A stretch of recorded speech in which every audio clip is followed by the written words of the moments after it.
all the unbelievable accomplishments George Santos shared with us about his illustrious life, he never once mentioned that he's fluent in sign language. Let's get to it.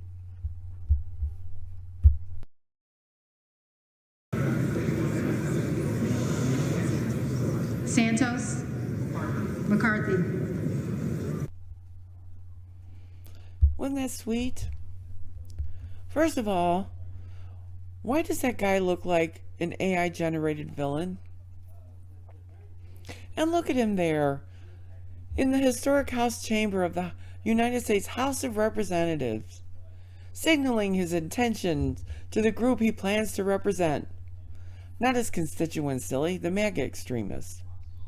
That symbol's been hijacked by people whose ideology is rooted in support of or involvement with far-right elements that swirl around MAGA, white nationalist militias, and neo-Nazis. It's a symbol that reflects a toxic worldview and authoritarian politics, and it's been primarily on the destruction of liberal democracy. That hand signal was not the only news George Santos been making, though. At the beginning of last week, he admitted to lying about his education, his professional history, and his financial assets on the campaign trail. He also came under scrutiny for lying about his heritage. During his successful campaign, he identified as a proud American Jew in his campaign letters and on the campaign trail. But these are the facts that contradict what Santos said on the campaign trail.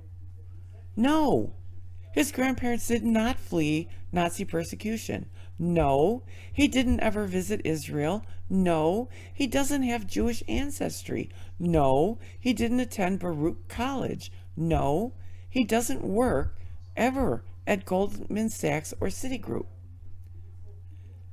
With a special emphasis on his religion, this Santos circus demands that we rethink how we treat religious claims made by political figures in this country. If a candidate invokes their faith on the stump or in public appearances and writings, then we have every right to question them about how that will impact their public service, to ask about how their theological views and religious identities will impact their time in office. And we must look into their religious claims. We've got to research. And if we had done this prior, Santos might not have even been elected. They might have sniffed him out earlier. Or if these people knew that we were diligent about this kind of stuff, he might have been less likely to deceptively use religion as a political asset in the first place.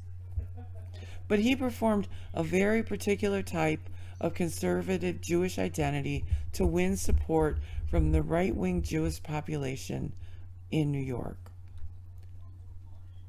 And he recently told the New York area radio station WABC, a lot of people overstate their resume or twist it a little bit.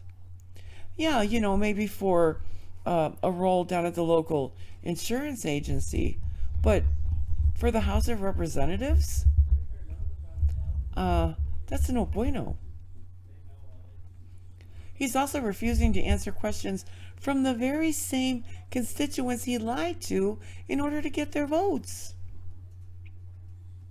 Nassau County legislator Joff LaFazan wrote on Twitter that Santos has now publicly admitted to what we've all known for a week. He's a liar and a fraud. He owes us an apology and immediate resignation. Tom Suozzi, who Santos replaced, wrote in a New York Times op-ed, "He's a con man, succeeding me in office today.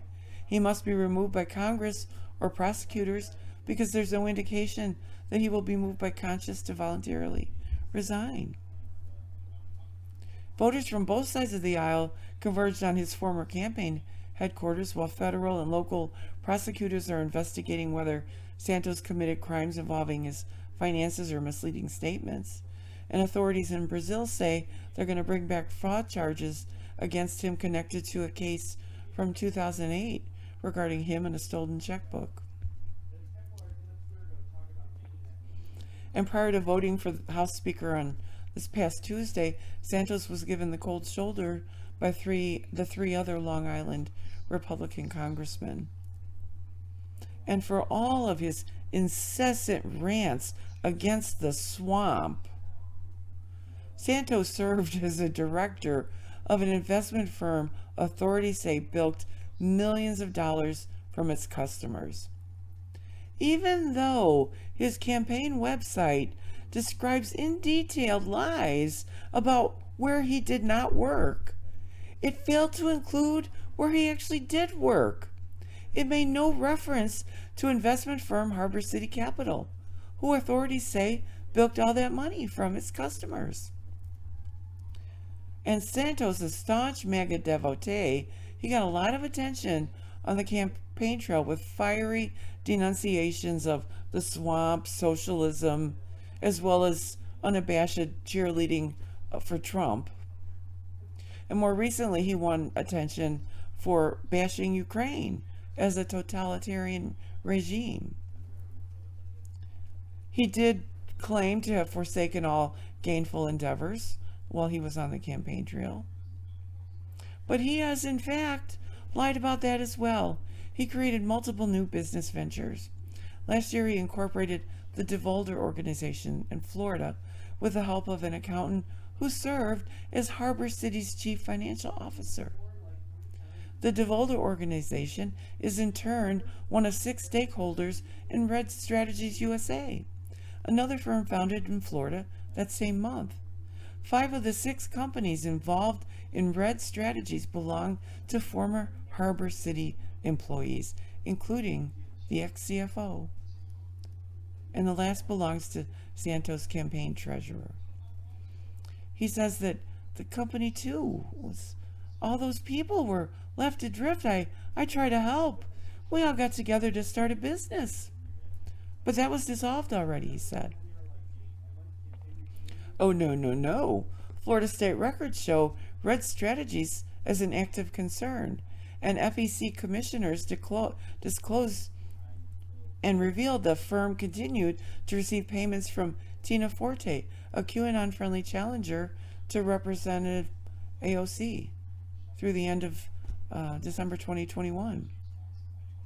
Why so quickly does the firm presently have no employees, and its assets have been frozen since the SEC brought its case? DeVolder Santos said he had cooperated with any information he's been asked for, though he would not confirm whether any authorities had questioned him.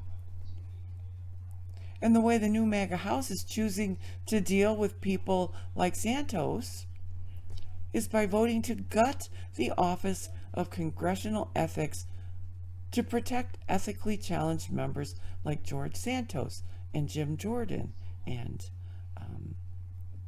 what's her name? Lauren Boebert. So we'll see how it plays out. We'll all stay tuned.